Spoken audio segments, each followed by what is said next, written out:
Allah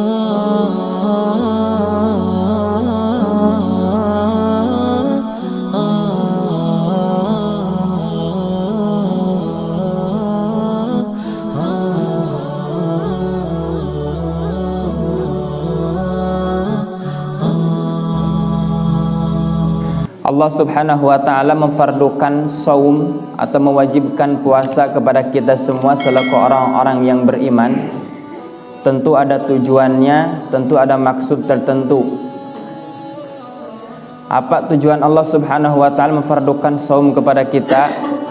Sebagaimana ayat yang sering kita baca, ya ayyuhallazina amanu kutiba alaikumus siyam kama kutiba 'alal ladzina min qablikum la'allakum tattaqun.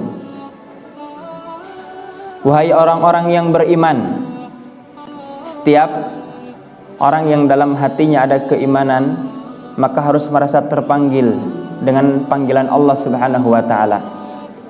Kutiba 'alaikumus siyam, telah diwajibkan atas kalian berpuasa. Puasa ini bukan hanya diwajibkan kepada kita, tetapi juga diwajibkan kepada orang-orang sebelum kita. Kita jangan merasa, oh kita ini umat Nabi Muhammad SAW, kita bebannya paling banyak, kita tanggung jawabnya paling banyak, kewajiban-kewajiban kita sangat banyak. Tidak, saum ini juga diwajibkan kepada orang-orang sebelum kita. Tujuan Allah Subhanahu wa ta'ala mewajibkan saum kepada kita, mewajibkan berpuasa kepada kita pada bulan Ramadan yang kita lakukan setahun sekali, yaitu la'allakum tattaqun, agar kalian bertakwa kepada Allah Subhanahu wa ta'ala, agar kalian menjadi hamba Allah yang bertakwa. Takwa itu apa? Menjadi hamba Allah yang takut kepada siapa? Kepada Allah Subhanahu wa ta'ala. Menjadi hamba Allah yang siap melaksanakan segala perintahnya dan menjadi hamba Allah yang siap meninggalkan segala larangannya. Jadi bulan Ramadan ini adalah kesempatan emas buat kita, kesempatan yang sangat berharga untuk kita. Apa kesempatan emas untuk kita? Untuk menjadikan kita lebih dekat kepada Allah Subhanahu wa ta'ala, sehingga ketika kita keluar bulan Ramadan menjadi hamba Allah yang paling bertakwa. Mungkin hari ini ada di antara kita yang masih lalai kepada Allah Subhanahu wa ta'ala.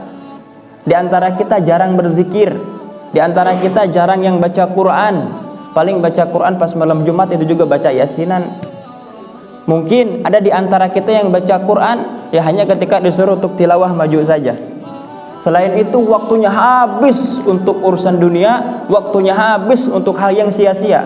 Maka bulan Ramadan ini kesempatan yang sangat berharga. Kenapa? Pintu langit Allah bukakan, pintu surga Allah buka pintu lebar, pintu neraka Allah tutup rapat, dan setan-setan Allah belenggu. Apa maksudnya? Kita tidak bisa memungkiri bahwa kita selaku orang yang beriman, ketika memasuki bulan Ramadan ini kita akan merasa lebih mudah dalam melaksanakan ketaatan, akan merasa lebih ringan dalam melaksanakan ibadah. Betul? Cobalah bisa kita bedakan ketika bulan Ramadan dan bulan sebelumnya. Dalam hal sholat berjamaah saja, alhamdulillah, ketika memasuki bulan Ramadan, banyak di antara kaum muslimin, ini bulan Ramadan, kita harus menghargainya, kita harus menghormatinya. Yang sebelumnya mungkin tidak pernah sama sekali berangkat ke masjid untuk melaksanakan sholat berjamaah, tetapi ketika bulan Ramadan, yang menjadi orang yang paling ada di sop paling depan ketika melaksanakan sholat berjamaah. Mungkin ketika sebelum bulan Ramadan, dia tidak pernah membuka mushaf Al-Quran, tetapi ketika memasuki bulan Ramadan, ia berazam, bertekad bahwa ketika bulan Ramadan saya harus khatam membaca Al-Quran.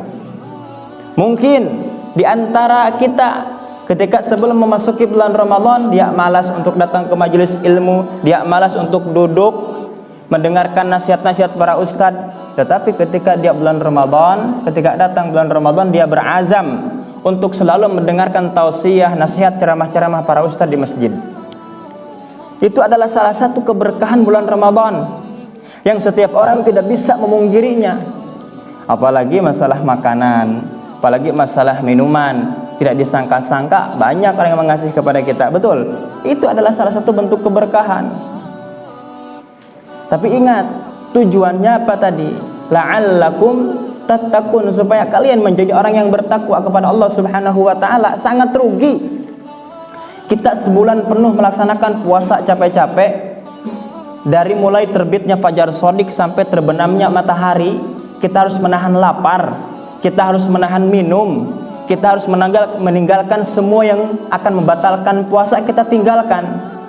Tetapi ketika bulan Ramadan dia tidak menjadi orang yang bertakwa, sangat rugi. Bahkan pada suatu ketika Rasulullah SAW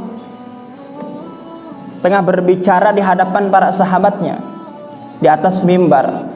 Rasul mengatakan, rogima anfu, rogima anfu, rogima anfu. Celaka orang tersebut, celaka orang tersebut.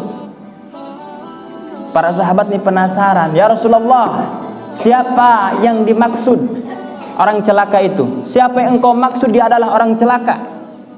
Kata Rasulullah, rogima anfu man adraka Ramadan walam yughfarlah. Sangat celaka orang yang memasuki bulan Ramadan, diberikan kesempatan untuk memasuki bulan Ramadan, diberikan usia, diberikan kesehatan, diberikan kekuatan, tetapi ketika keluar bulan Ramadan tidak mendapatkan ampunan dari Allah Subhanahu wa taala. Itulah orang yang paling merugi